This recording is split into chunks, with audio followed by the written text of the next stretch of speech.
सम्राट अशोक विद्यालयाच्या विद्यार्थ्यांनी सीमेवरील जवानांना पाठवल्या राख्या। पाणी बचत, प्रदूषण नियंत्रण, प्लास्टिकचा वापर टाळणे हे सुद्धा देशसेवा। स्मिता यादव। पाली भाषा प्रचार आणि प्रसार ट्रस्ट संचालित सम्राट अशोक विद्यालयात कारागृहातील कैदी बांधव, पोलीस बांधव, रिक्षावाले दादा, दिव्यांग दादा यांना राखी बांधत असे दरवर्षी सामाजिक बांधिलकी जपत रक्षाबंधन कार्यक्रम करीत असतात।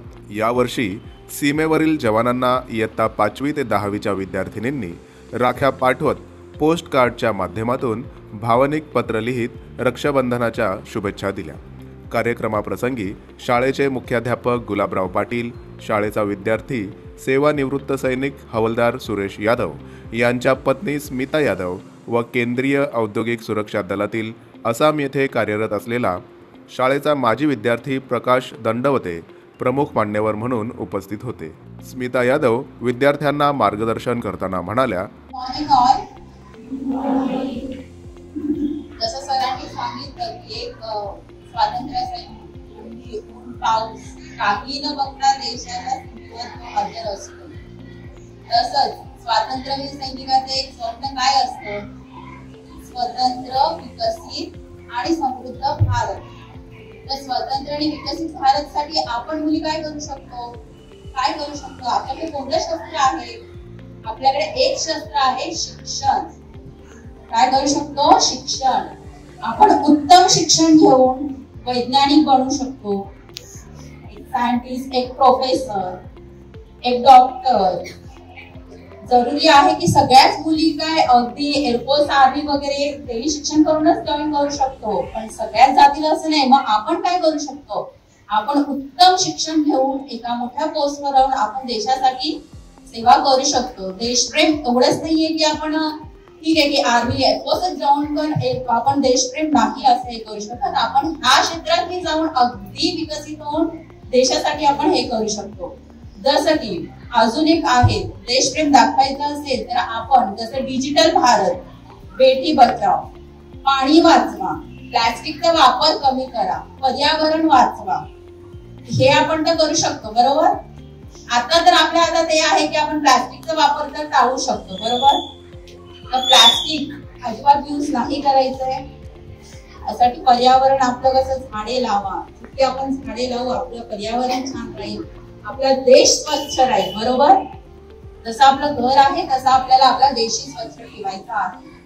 आज सरांनी मला ते राखी याच्यासाठी ते बोलवलंय, तर मला फार अभिमान वाटतो की शाळेने म्हणजे वीर सैनिकांसाठी एक बोलतो ना भावनिक आणि देशप्रेम जागवलं आहे की म्हणजे की वीर सैनिक जे आहे ते फक्त सीमेसाठी नाही, सीमेवरतीच नाही तर आमच्या हृदयात सुद्धा आहेत।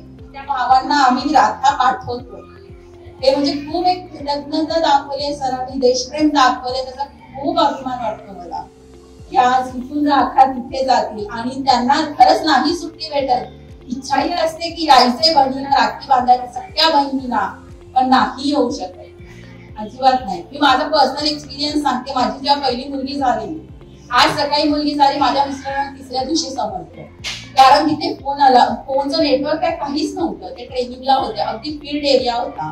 तिसऱ्या दिवशी त्यांना समजलं की मला मुलगी झाली आहे। त्याच्यानंतर जेव्हा त्यांची आई वारली, माझ्या सासू आल्या, तेव्हाही ते तवांगला एवढ्या हाईटवर होतं की तिथून उतरायलाच 1 दिवस लागतो, त्याच्यानंतर 2 दिवस इथे यायला लागतात।